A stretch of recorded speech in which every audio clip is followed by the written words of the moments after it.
வணக்கம். இன்றைய முக்கிய நிகழ்வுகள். ரேஷன் கடை ஊழியர்களுக்கு 12,000 ரூபாயாக ஊதியத்தை உயர்த்திய முதலமைச்சர். ஊதியத்திற்கான காசோலையை ஊழியர்களிடம் வழங்கினார். காரைக்காலில் பேருந்திற்காக நின்றிருந்த பள்ளி மாணவ மாணவிகளை தனது காரில் அழைத்துச் சென்று அவர்களது வீடுகளில் இறக்கிவிட்ட சட்டமன்ற உறுப்பினர் நாஜிம். சமூக வலைதளங்களில் வைரலாகும் வீடியோ. புதுச்சேரி சுகாதாரத்துறை சார்பில் உலக தாய்ப்பால் வாரத்தையொட்டி நடைபெற்ற விழிப்புணர்வு நடைபயணம். 500க்கும் மேற்பட்ட மருத்துவம் மற்றும் செவிலிய கல்லூரி மாணவ மாணவிகள் மருத்துவர்கள் பங்கேற்பு. இனி விரிவான நிகழ்வுகள். ரேஷன் கடை ஊழியர்களுக்கு உயர்த்தப்பட்ட சம்பளத்திற்கான காசோலையை முதலமைச்சர் ரங்கசாமி வழங்கினார். புதுச்சேரி அரசு ரேஷன் கடைகள் மூலம் இலவச அரிசி வழங்கி வந்தது. கடந்த காங்கிரஸ் ஆட்சியில் தரமற்ற அரிசி வழங்குவதாக புகார் எழுந்ததை தொடர்ந்து அரசுக்கு பதிலாக ரேஷன் கார்டுதாரர்களின் வங்கிக் கணக்கில் நேரடியாக பணம் செலுத்தப்பட்டது. இதன் காரணமாக மாநிலத்தில் ரேஷன் கடைகள் மூடப்பட்டன. இதனால் ரேஷன் கடை ஊழியர்கள் 55 மாதங்களாக வேலையில்லாமல் இருந்தனர். இந்நிலையில் தற்போது மீண்டும் ரேஷன் கார்டுகளுக்கு இலவச அரிசி வழங்கப்பட்டு வருகிறது. அதனையொட்டி ரேஷன் கடை ஊழியர்கள் தங்களின் அடிப்படை சம்பளத்தை உயர்த்தி வழங்க அரசுக்கு கோரிக்கை விடுத்தனர். அதனை ஏற்ற முதலமைச்சர் ரங்கசாமி ரேஷன் கடை ஊழியர்களின் அடிப்படை சம்பளம் 4,500 12,000 ரூபாயாக உயர்த்தி உத்தரவிட்டார். அதனைத் தொடர்ந்து கோரிமேடு மைதானத்தில் நேற்று மாலை நடைபெற்ற விழாவில் ரேஷன் கடை ஊழியர்களுக்கு உயர்த்தப்பட்ட சம்பளத்திற்கான காசோலையை முதலமைச்சர் ரங்கசாமி வழங்கினார். காரைக்காலில் பள்ளி வகுப்புகளை முடித்துவிட்டு பேருந்திற்காக நின்றிருந்த மாணவ மாணவிகளை தனது காரில் ஏற்றிச் சென்று அவரது வீடுகளில் இறக்கிவிட செய்துவிட்டு தனது வீட்டிற்கு நடந்தே சென்ற திமுக சட்டமன்ற உறுப்பினரின் வீடியோ சமூக வலைதளங்களில் வைரலாகி வருகிறது. புதுச்சேரி மாநில காரைக்கால் பிராந்தியத்தை சேர்ந்த திமுக சட்டமன்ற உறுப்பினர் நாஜிம் தனது தொகுதி பணிகளை பார்வையிட காரில் சென்று கொண்டிருந்தார். அப்போது பள்ளியில் சிறப்பு வகுப்புகளை முடித்துவிட்டு பள்ளி மாணவ மாணவிகள் பேருந்திற்காக நின்றிருந்தனர். அதனை பார்த்த சட்டமன்ற உறுப்பினர் நாஜிம் மாணவர்களை தனது காரில் ஏற்றிச் சென்று மேல ஓடுதுறை பகுதியில் உள்ள அவருடைய வீட்டில் இறக்கிவிட்டு மீண்டும் மாணவர்களை தனது காரில் ஏற்றுக்கொண்டு அவர்கள் வீட்டிற்கு அனுப்பி வைத்தார். பின்னர் சட்டமன்ற உறுப்பினர் நாஜிம் தனது வீட்டிற்கு நடந்தே சென்றார். இந்த வீடியோ சமூக வலைதளங்களில் வைரலாகி வருகிறது.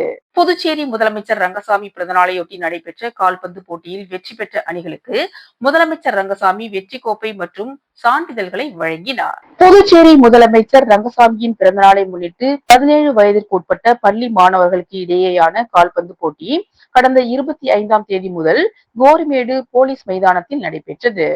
ஆண்கள் பிரிவில் 11 அணிகள் கலந்து கொண்டன. இதில் காராமணிக்குப்பம் ஜீவானந்தம் அரசு மேல்நிலைப் பள்ளியும் பெத்தி செமினார் பள்ளியில் மோதின. இதில் 1-0 என்ற கோல் கணக்கில் ஜீவானந்தம் பள்ளி வெற்றி பெற்று சாம்பியன் பட்டத்தை வென்றது. பெண்கள் பிரிவில் 4 அணிகள் கலந்து கொண்டன. இறுதிப் போட்டியில் கம்பன் அரசு பள்ளி 3-0 என்ற கோல் கணக்கில் வெற்றி பெற்று சாம்பியன் பட்டத்தை வென்றது. வெற்றி பெற்ற அணிகளுக்கு முதலமைச்சர் ரங்கசாமி பரிசு கோப்பை சான்றிதழ்களை வழங்கினார்.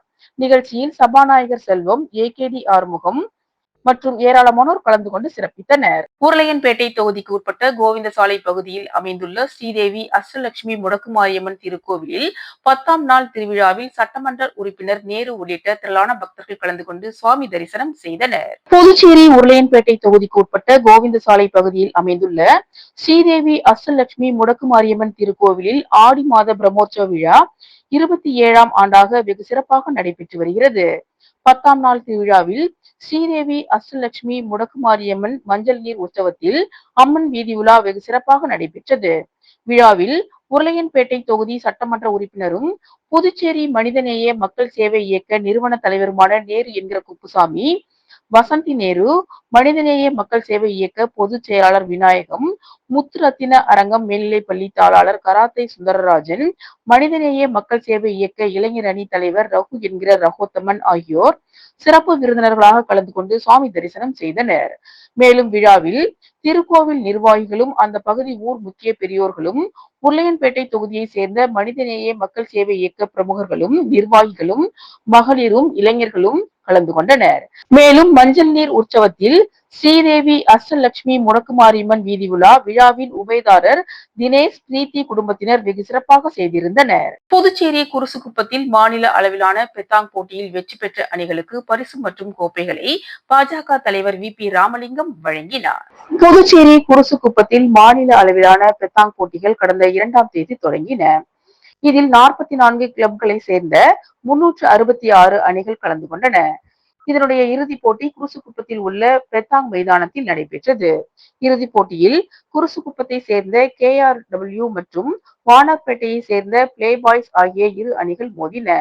இதில் குருசுக்குப்பத்தை சேர்ந்த KRW அணி வெற்றி பெற்று கோப்பையை தட்டிச் சென்றது. இதில் வெற்றி பெற்ற அணிகளுக்கு பரிசுகள் வழங்கும் விழா நடைபெற்றது. நிகழ்ச்சியில் புதுச்சேரி மாநில பாரதிய ஜனதா கட்சி தலைவர் VP ராமலிங்கம் கலந்து கொண்டு பரிசுகளை வழங்கினார். இந்த நிகழ்ச்சிக்கு ராஜ்பவன் தொகுதியின் பாஜக ஒருங்கிணைப்பாளர் நாகராஜன் முன்னிலை வகித்தார். மேலும் இந்நிகழ்ச்சியில் குருசுக்குப்பத்தை சேர்ந்த பஞ்சாயத்தாளர்கள் மற்றும் பெத்தாங்கோட்டியின் முன்னாள் விளையாட்டு வீரர்கள், 44 கிளப்களை சேர்ந்த நிர்வாகிகள், உறுப்பினர்கள் பலர் கலந்து கொண்டனர். இந்த விழாவில் பாஜக மாநில நிர்வாகிகள் சாய் சுதாகர், ஆனந்தகண்ணன், ஆனந்த பாஸ்கர், ராயல் சீனிவாசன் மற்றும் ராஜரூபன், தொகுதியை சேர்ந்த பாஜக நிர்வாகிகள் பலரும் கலந்து கொண்டனர். மேலும் இந்த விழாவில் KRW அணியின் கௌரவ தலைவர் ஏகநாதன் மற்றும் குருசுக்குப்பம் மீனவ பஞ்சாயத்து தலைவர் ஒலி ஆகியோர் சிறப்பு விருந்தினராக கலந்து கொண்டனர். உழவர்கரை சட்டமன்ற தொகுதிக்குட்பட்ட JJ நகர் பகுதியில் அம்மா மக்கள் முன்னேற்ற கழக மேற்கு மாநில இணை செயலாளர் லாவண்யா 800 நபர்களுக்கு ஹாட் பாக்ஸ் வழங்கினார். புதுச்சேரி மாநிலம் உழவர்கரை சட்டமன்ற பகுதியில் அம்மா மக்கள் முன்னேற்ற கழகம் மேற்கு மாநில இணை செயலாளர் லாவண்யா தனது சொந்த செலவில் தொகுதிகளில் பல்வேறு இடங்களில் நலத்திட்ட உதவிகள் மற்றும் அடிப்படை வசதிகளை செய்து கொடுத்து வருகிறார். அதன் ஒரு பகுதியாக JJ நகர் 6வது தெரு, 7வது தெரு, 8வது மற்றும் 9வது தெரு ஆகிய பகுதிகளில் உள்ள மக்கள் அமமுக மேற்கு மாநில இணை செயலாளர் லாவண்யாவின் மக்கள் சேவைக்கு பாராட்டு விழா நடத்தினர். தொடர்ந்து கூட்டத்தில் பேசிய லாவண்யா, நடைபெற உள்ள சட்டமன்ற தேர்தலில் தான் போட்டியிட போவதாக கூறினார். தனக்கு மகன் இல்லை என்றும் தன்னை தங்களது குடும்பத்தில் ஒருவராக நினைத்து வாய்ப்பு தாருங்கள் என்றும், தனக்கு வாய்ப்பு கிடைக்கும் பட்சத்தில் தொகுதி மக்களின் அனைத்து பிரச்சனைகளையும் சரி செய்து கொடுப்பேன் என்றும், தனக்கு வாய்ப்பு கொடுக்கவில்லை என்றாலும் மக்கள் பணியை செய்வேன் என்றும் கூறினார். இதனைத் தொடர்ந்து கொட்டும் மழையிலும் கூட்டத்தில் கலந்து கொண்ட பொதுமக்களுக்கும் மற்றும் மழையின் காரணமாக கூட்டத்தில் கலந்து கொள்ள முடியாத பெண்களுக்கும் நலத்திட்ட உதவிகளாக சுமார் 800க்கும் மேற்பட்ட நபர்களுக்கு ஹாட் பாக்ஸினை வீடு வீடாக சென்று நேரடியாக வழங்கினார். மேலும் பொதுமக்களின் அடிப்படை பிரச்சனைகளை கேட்டறிந்தார். மேலும் பொதுமக்கள் பல்வேறு இடங்களில் இந்த முறை உங்களுக்குத்தான் தங்களது ஆதரவு என்று பேசியது குறிப்பிடத்தக்கது. புதுச்சேரி சுகாதாரத்துறை சார்பில் உலக தாய்ப்பால் வாரத்தையொட்டி நடைபெற்ற விழிப்புணர்வு நடைபயணத்தில் 500க்கும் மேற்பட்ட மருத்துவ மற்றும் செவிலிய கல்லூரி மாணவ மாணவிகள், ஆஷா பணியாளர்கள் கலந்து கொண்டு விழிப்புணர்வை ஏற்படுத்தினர். புதுச்சேரி சுகாதாரத்துறை சார்பில் தாய்ப்பால் ஊட்டுதலின் முக்கியத்துவத்தை வலியுறுத்தி விழிப்புணர்வு நடைபயணம் நடைபெற்றது. இந்த நிகழ்வை குடும்ப நலம் மற்றும் தாய் சேய் நலத்துறை துணை இயக்குனர் டாக்டர் ஆனந்தலட்சுமி ஏற்பாடு செய்திருந்தார். இந்நிகழ்வை சுகாதாரத்துறை செயலர் ஜெயந்தகுமார் ரே துவக்கி வைத்தார். சுகாதாரத்துறை இயக்குனர் டாக்டர் செவ்வேல், பொது சுகாதாரம் துணை இயக்குனர் டாக்டர் ஷமி முனிசா, நோய் தடுப்பூசி டாக்டர் உமாசங்கர், மாணவர் சுகாதார அதிகாரி டாக்டர் விவேகானந்தன் ஆகியோர் கலந்து கொண்டனர். இதில் தனியார் மருத்துவக் கல்லூரி, செவிலியர் கல்லூரிகளை சேர்ந்த 500க்கும் மேற்பட்ட மாணவ மாணவிகள் மற்றும் மருத்துவர்கள் பங்கேற்றனர். மற்றும் செஞ்சி சாலை ஆரம்ப சுகாதார நிலையத்தை சேர்ந்த ANM மற்றும் ஆஷா பணியாளர்கள் கலந்து கொண்டு தாய்ப்பால் கொடுப்பதன் முக்கியத்துவத்தையும், தாய்ப்பால் வங்கியை பற்றியும், பொது இடங்களில் தாய்ப்பால் கொடுக்கும் தாய்மார்களுக்கு பாலூட்ட சாதகமான சூழ்நிலையை அரசு ஏற்படுத்தியுள்ளதை பற்றிய வாசகங்களோடு பதாகங்களை ஏந்தி சென்றனர். சுகாதாரத்துறை அலுவலகத்தில் இருந்து தொடங்கிய இந்த நடைபயணம் செஞ்சி சாலை, லால் பகதூர் சாஸ்திரி சாலை, கடற்கரை சாலை வழியாக காந்தி திடலில் நிறைவடைந்தது.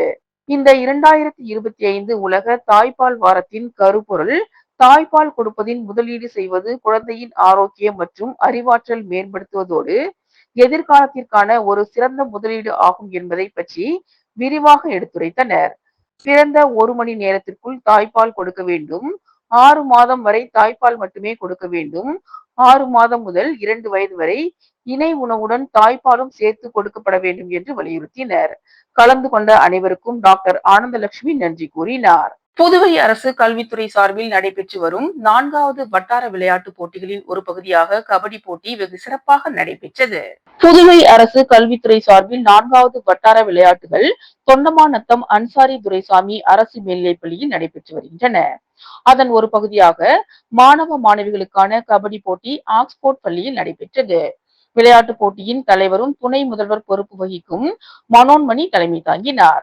ஆக்ஸ்போர்ட் பள்ளி முதல்வர் சந்திரா வரவேற்புரை வழங்கி போட்டிகளை தொடங்கி வைத்தார். உடற்கல்வி விரிவுரையாளர் முரளிதரன் வாழ்த்துரை வழங்கினார்.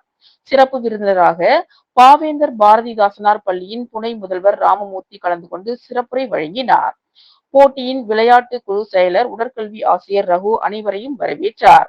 போட்டிக்கான ஏற்பாடுகளை அந்த பள்ளியின் உடற்கல்வி ஆசிரியர்கள் டேனிஸ், சரண்யா, பிரவீன் குமார் ஆகியோர் செய்திருந்தனர்.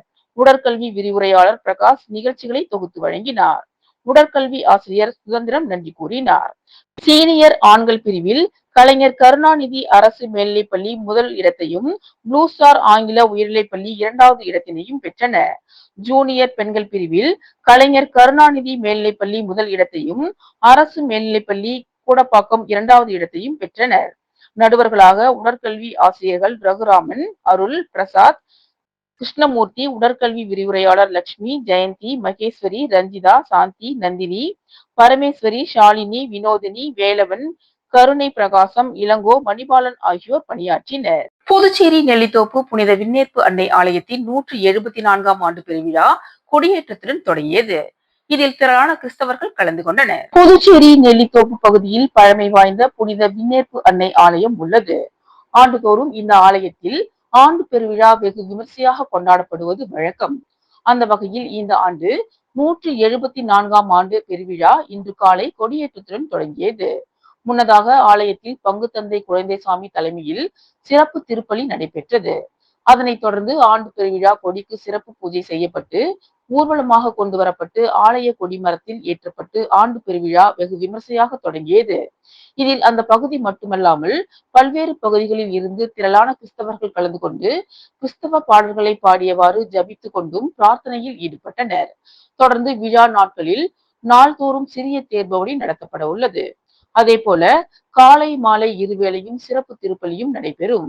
விழாவின் முக்கிய நிகழ்வான சிறப்பு தேர்பவனி வருகிற 15ஆம் தேதி மாலை நடைபெற உள்ளது.